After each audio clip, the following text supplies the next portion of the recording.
Assalamualaikum warahmatullahi wabarakatuh dan salam sejahtera. Hari ini kita teruskan dengan kerja khusus kita untuk subjek RBT. Sebelum ni kamu ada salin bab 5, salin dalam folio. Tapi saya tak cerita apa-apa lah tentang nota tu. Jadi hari ini saya nak terangkan nota yang kamu dah salin. Okey, ini nota yang kamu salin dalam folio kamu. Jadi kamu tengok di sini kita masuk bab yang kelima. Kemudian saya ada terangkan tentang prinsip pemisahan. Jadi sebelum tu kita kena faham apa itu prinsip.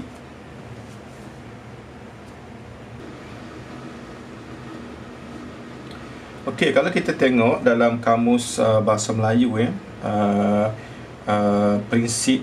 Okey, apa maksud prinsip ataupun apa itu definisi? Dia adalah asas ataupun dasar. Okey.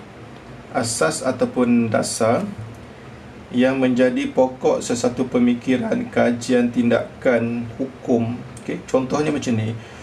Untuk membuka kedai sendiri, seseorang itu haruslah mengetahui prinsip perniagaan. Okey. Saya ulang balik. Untuk membuka, ini contoh ayat ya, untuk membuka kedai sendiri, seseorang itu haruslah mengetahui prinsip perniagaan ataupun mengetahui asas perniagaan atau mengetahui dasar perniagaan. Okey. Kita tengok lagi. Dengan langkah ini maka tertubuhlah prinsip bahawa kerajaan bertanggungjawab membela orang-orang yang menderita. Okey. Dengan langkah ini maka tertubuhlah asas bahawa kerajaan bertanggungjawab, atau dengan langkah ini maka tertubuhlah dasar bahawa kerajaan bertanggungjawab membela orang yang menderita. Okey. Ini adalah maksud yang prinsip. Jadi pada pentingnya, jadi prinsip ni ada dua makna, iaitu asas atau dasar. Okey. Jadi macam mana kita nak faham dalam keadaan kehidupan kita seharian ini? Contohnya kita tengok ni ya. Ini kalau kita tengok poster Hari Polis yang ke-214 ini. Selamat Hari Polis ke-214. Kita tengok dia punya cogan kata dia, slogan dia pada masa tu, polis dan masyarakat berpisah tiada. Jadi kesemua ni, ini adalah prinsip yang diamalkan,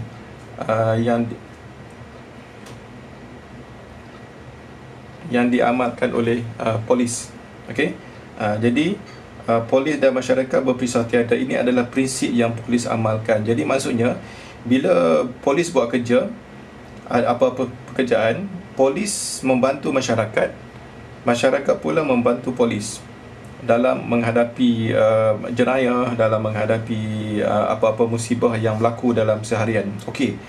Ini yang dimaksudkan dengan prinsip untuk polis. Okey, kita tengok pula contoh yang kedua, apa itu prinsipnya. Kita tengok di sini, ini adalah kejadian hujan ya. Allah jadikan bagaimana hujan tu dijadikan kejadian hujan. Kejadian hujan. Okey. Kita tengok di sini pada peringkat pertama, ini peringkat pertama air yang ada di kawasan laut. Okey, laut, tasik, sungai ataupun parit ke. Okey. Jadi air yang berada di laut, tasik, sungai ataupun parit ini, bila dia kena matahari, dia akan menjadi wap. Dia akan jadi wap. Wap ni dia akan sifatnya, bila menjadi wap, dia menjadi ringan. Bila menjadi ringan, dia akan bergerak ke atas. Okey. Jadi maksudnya wap ini bila dia terdedah, air ni bila dia terdedah kepada matahari, dia bertukar menjadi wap. Wap ni menjadi panas dan menjadi ringan, dia akan naik ke atas. Bila naik ke atas, lama-lama dia akan membentuk awan. Okey. Jadi awan ni akan bergerak ke satu tempat dengan adanya angin. Okey.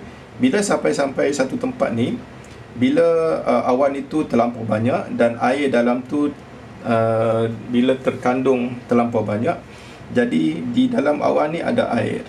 Jadi air ni tidak boleh tertampung dengan begitu lama, jadi dia akan turun sebagai hujan. Okey. Jadi ini adalah kitaran macam mana hujan tu berlaku. Jadi kesemua ni, proses ni kita kenali sebagai prinsip. Kita kenali sebagai prinsip kejadian hujan. Okey, itu adalah dua contoh bagaimana apa yang dikatakan dengan prinsip. Prinsip hujan, prinsip yang diamalkan oleh polis. Okey, sekarang yang kamu dah salin bab 5 sebelum ni. Bab 5 sebelum ni. Okey, kita tengok kan.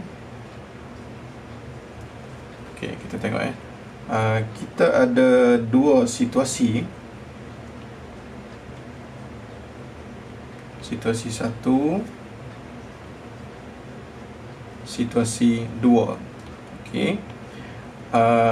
Kita ada sebuah meja. Sini ada kipas. Okey. Ini pengguna duduk sini. Ini pengguna Okey. Ini situasi yang pertama. Situasi yang kedua, kita ada meja. Kita ada kipas. Okey. Ini adalah kipas. Ini adalah kipas. Okey. Ini adalah pengguna Okey. Bila pengguna ada di hadapan kipas, pengguna ada di hadapan kipas, kipas akan on. Kipas akan on. Jadi maksudnya kipas akan pusing Okey.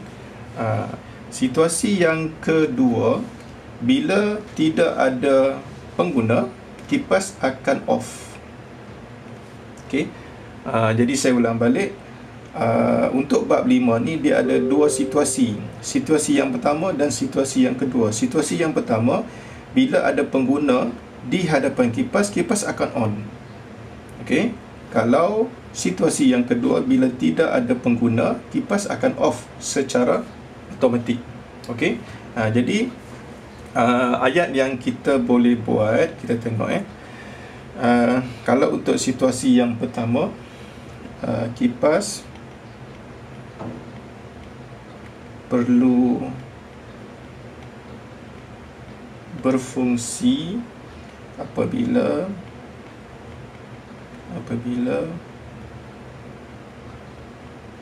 pengguna ada di hadapan kipas. Okey. Situasi 1, saya ulang balik. Kipas perlu berfungsi apabila pengguna ada di hadapan kipas. Okey, ini situasi yang pertama. Okey, untuk situasi yang kedua,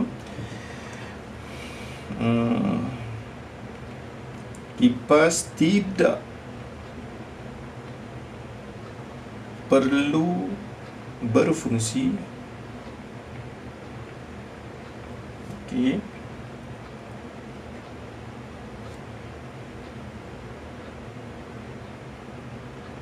Apabila kipas tidak perlu berfungsi apabila pengguna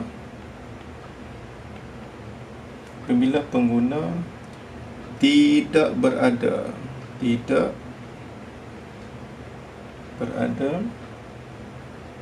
di hadapan kipas.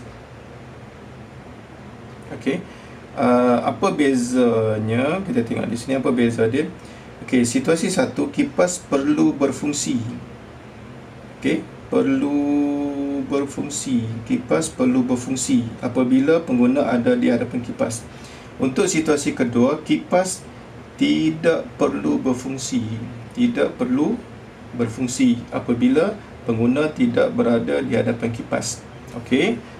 Jadi kamu sudah nampak dia punya situasi dia. Okey. Situasi yang pertama, kipas perlu berfungsi bila ada pengguna. Situasi yang kedua, kipas tidak perlu berfungsi apabila tidak ada pengguna. Okey. Jadi sebab itulah tajuknya. Okey. Bila kipas itu dalam dua keadaan macam ni, situasi 1 dia berfungsi, situasi yang kedua tidak berfungsi. Jadi bermaksud ini adalah prinsip kerja kipas ini. Prinsip. Okey. Saya ulang balik. Kipas ini bila ada pengguna dia on. Dia berfungsi. Bila tidak ada pengguna dia akan off. Ini adalah prinsip kerja dia. Okey. Jadi kita sudah asingkan situasi 1 dan situasi 2. Jadi dengan itu tajuk bab 5 ini namanya adalah prinsip pengasingan.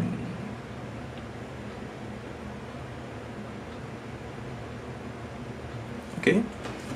Jadi saya harap kamu boleh faham, dan sekiranya tak faham, kamu ulang balik video ini. Okey? Terima kasih.